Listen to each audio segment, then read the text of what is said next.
Hi, Rashida. Hi, Tracee. My name is Sheila from NBC Philadelphia. I am geeking out so hard.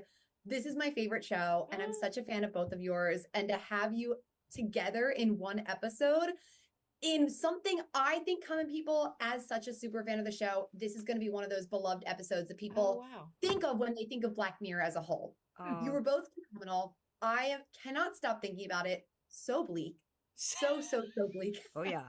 Oh yeah. I cried, I yelled at the screen, but I just thought it was absolutely brilliant and it's so Black Mirror. So I want to start with kind of a fun question. The series in general focuses on what could go wrong with our reliance on technology. But if both of you had to adopt one of the technologies represented in any episode, what would you choose? Oh my That's a goodness. good question. I keep thinking I would do the memory one. Mm-hmm. Entire history review. Entire history of you. Ooh. I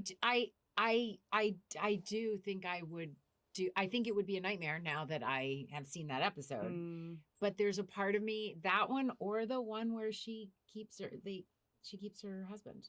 Mm-hmm. Be right back. I feel like I would do San Junipero, where you could go live another life with somebody over there. That makes sense. You know, I just think it'd be hard. It'd be hard to like live your life, but like it's nice to be able to Go over there. Yeah, go over there. Like when I die, I want to be uploaded and live in the 80s. 100%. Yeah, Me too. Me too. When you die, you want to be uploaded and live in the 80s? That's what San Junipero is. But the 80s. That's what it is. The music, the music outfits, is so the vibes. good. Yeah. Yeah. But Maybe if the you had 2010s, that was like my sweet spot. Which one? The 2010s. The 2010s. That's what I'm saying. Yes. Like, would you choose the 20-year-old 80s? Like, would it have to Yeah, be? pre-technology. The music was so good. So People were good. having fun. You know? Okay. Sheila, this kind of leads into my next question. You're such a super fan yourself. You wrote a very beloved classic episode, Nosedive. How did you get involved on being on this side of the camera? And what was the most exciting part of working on the show as an actor in a totally different part of the universe? I strong-armed people I penetrated the universe with like a lot of force and aggression. No, I really did. I had a friend who knew Charlie, and I had loved the first series that was in the UK, and he like, I cold emailed him, was like, hi. And our first meeting was on Skype in like Fantastic. 20, I don't know, 12 or something, 13, I don't know. But yeah, I strong-armed him into being my friend. And then I was like, please, please, please, please, anytime you're thinking about another writer that's not yourself, like, please think of me, or, you know, I just love your show, whatever. And then eventually he called me. That's so awesome. I know. Well played. I feel like it's not a great advertise, because I feel like I was pushy, but I wasn't like, I wasn't like calling him all the time and emailing him all the time. We had a very nice like work relationship, and just kind of kept in touch. And your work was able to speak for itself. So right. it's not like he were felt just... happy with the Yes. results. So yeah. We all were happy with the results. Excellent classic episode. Tracee, so we talked kind of about the technology aspect, but Black Mirror at its core is about humanity, how people respond to especially stressors and frustrating, potentially very devastating things in their life.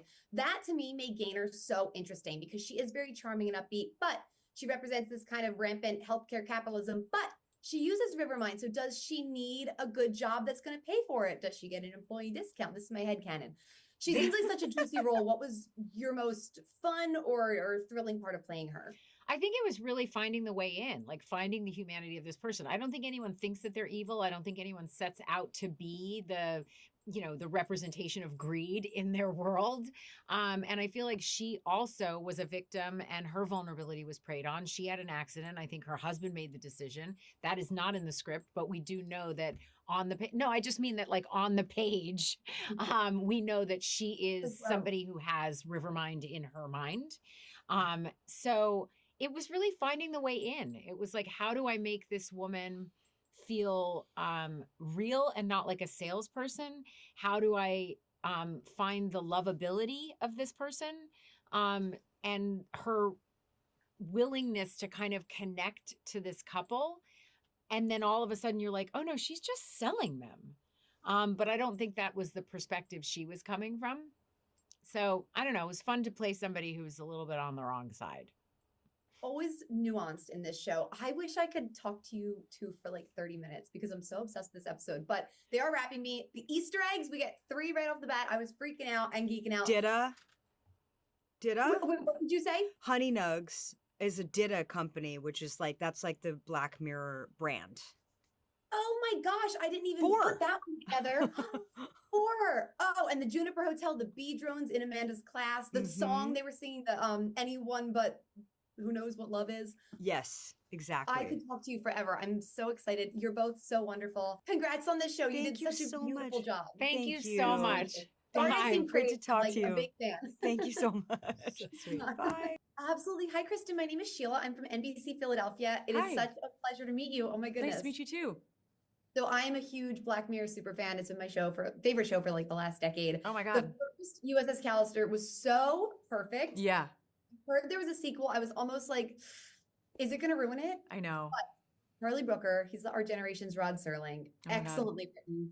The cast absolutely crushed it. You are incredible in this role. Thank you. After the first original episode aired in 2017, you said that Nanette was your dream role and that you would play her for the rest of your life if you could. So what was your reaction when you learned that the story would continue? And what did you think the first time you read the Into Infinity script for the first time?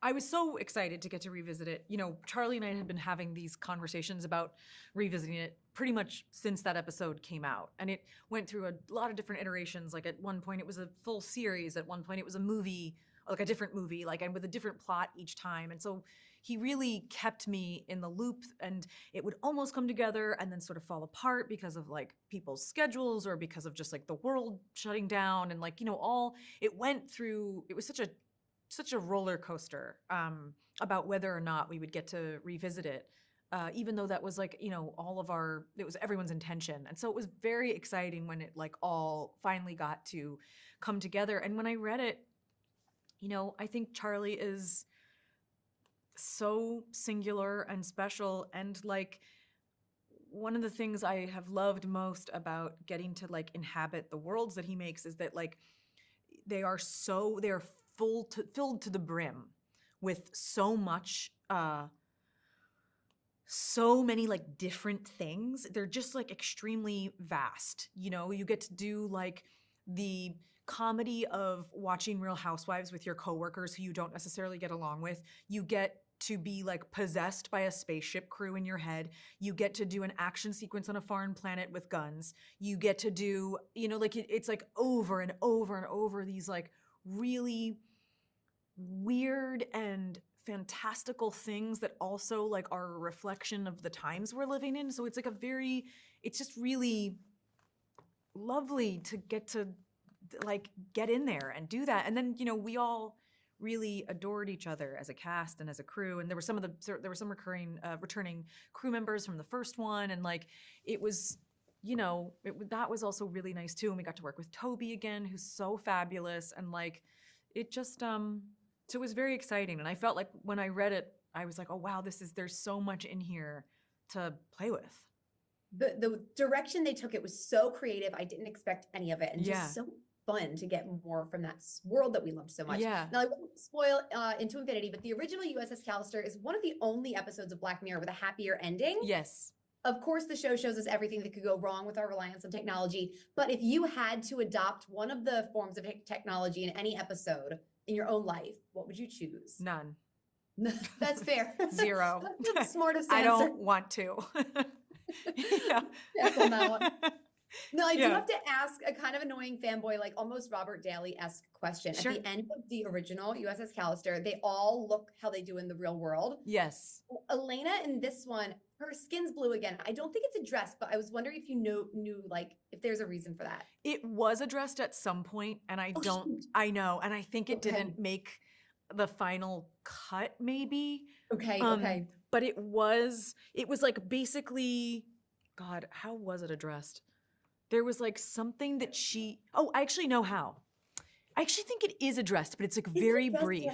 Yes, it is addressed. Sorry, there were like a couple different iterations of it. It's that they couldn't, she like changed herself back at one point, and then they didn't have enough credits to change her back. Like they kept running out of money. Okay. But I forget, I think the original reason was because she had eczema, but she didn't when she was blue. And I can't remember if that's still in there, but I know it does get addressed in some way, but but it's like very quick. That's like such an Elena thing, I feel like. Well, I didn't have it when I was blue. Yeah, and that so. she actually like likes herself better blue. Because I think She she looks has like an great. exchange at one Yeah. point where she's like, I like it's sexier this way. Yeah. My God, She's really Malenka, good. poor, having to go in that makeup every day. It was like 3 hours every day. I cannot even imagine. And Yeah. you in the last one, but I loved your hair, and that was your real hair, which is so cool. Oh, in the first one, that's all The my real first one. hair. Now you get to be a little more normal. But Yeah. they're wrapping me. Cristin, I could talk to you for like 40 minutes about this. It was so good to meet you. Oh, nice to meet you too. Congratulations. It's beautiful. Thank you so guys much. did it. Thank Nice you. to meet you. Nice to meet you too.